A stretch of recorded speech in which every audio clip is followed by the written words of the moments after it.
We're here at the iconic Taj Mahal Palace in Mumbai for the launch of the Brand Finance India 100 Report 2026, marking a significant milestone for TCS for being recognized as India's most valuable IT services brand. Joining us today are Alex Haigh, Managing Director, Brand Finance Asia Pacific, and Abhinav Kumar, the Global Chief Marketing Officer of TCS, to discuss what is shaping brand value, how AI is redefining brand strength, and what Indian organizations need to do today to take the lead on the global stage. Alex, if I could start with you first, what has stood out in terms of brands, especially considering the Indian market this year? Yeah, I think the biggest trend that we're seeing in the Indian ranking this year is growth. So we've seen 9% average growth over the last 5 years in India, which is compared to about 1.6% in China, 1.8% in Japan. And that growth is broad-based. And I think that really shows that India and Indian brands are standing in good stead for the next 5 to 10 years. We should see them grow further. What would brand value kind of look like, considering that a lot of, let's think of something that organizations are not really considering today. What would kind of impact brand value, say 5 years from now? Abhinav, if you could start first. Well, he's the expert on brand value. But if you ask me to look at 5 years from now, it's hard to do. It's very difficult to look at 5 quarters from now. But if you look at it from a brand's point of view, there are many things that brands are dealing with. Firstly, we are dealing with an environment of dynamic change. Whether it's geopolitics, it's disruptions in supply chain, it's rapid technological advances with AI.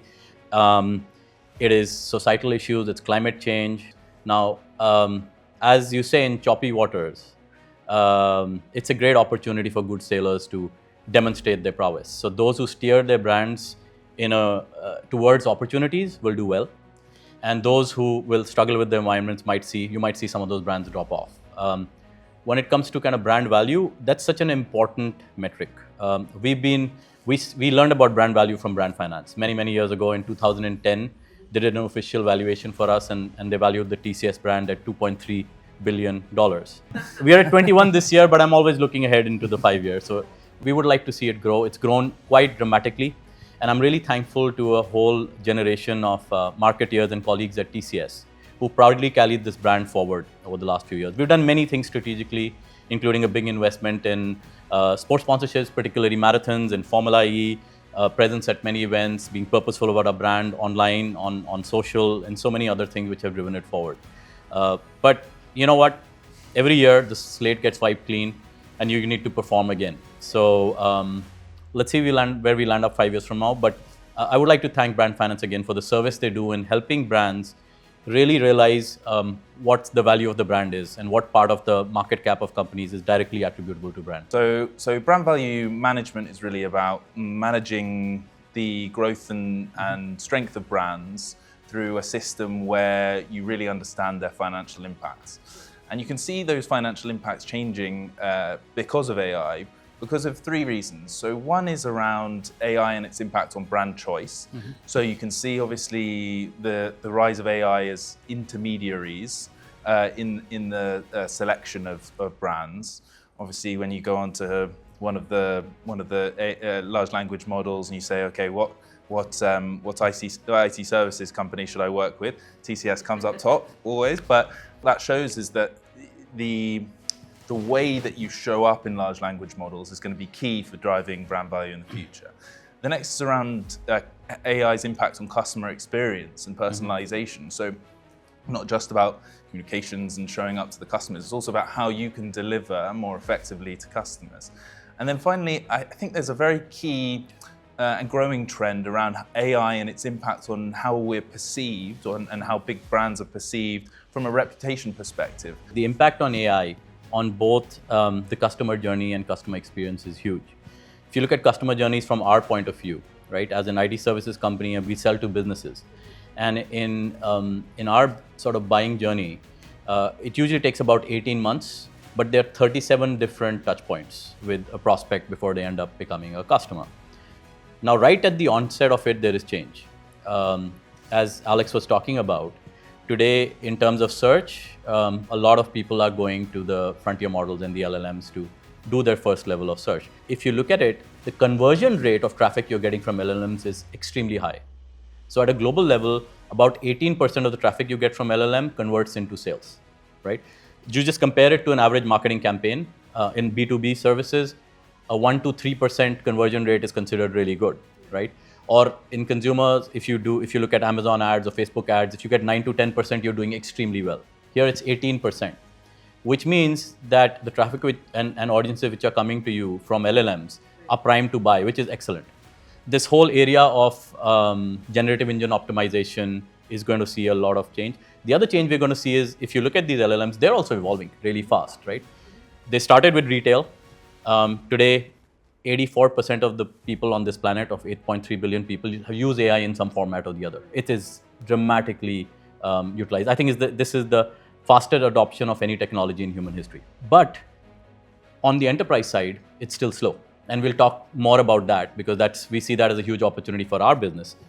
But the other interesting thing on LLMs is that in order to monetize and build effective business models, a lot of them are also going to go into advertising. They don't yet, but they're building up strong advertising teams. So I think this is something which the marketing profession is going to watch, in what are the policies around this, and especially if it leads to high conversion traffic, how do you tap into that? It's going to be one of the interesting things we'll be talking about in the next few months and years.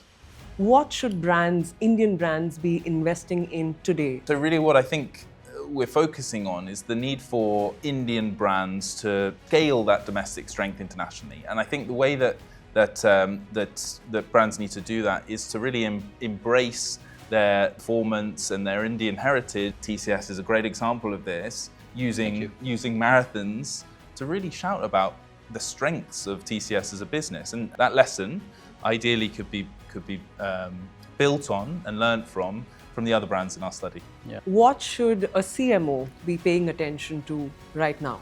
That investing in brands is going to be super, super important for the development of value in Indian companies. What we see in the Indian ranking is that brands only make up about 9.3% of business value. Mm-hmm. Now, if you compare that to globally, 18%, and China about 16%, Japan about 14%, you can see there's a big gap. And so proving the benefit of building that number is going to be a really key trend for Indian brands in the next few years. I've got a simple answer to your question on what should CMOs be focused on, and the answer doesn't change. It also implies the DNA which TCS has, is the CMO needs to be focused on customers. Always customers, right? Everything else can change. If you know your customer, know what her needs are, what their pain points are, what's changing for them, then you're in the best place to advise your business on how they need to adapt to deal with it. AI and its impact on the profession.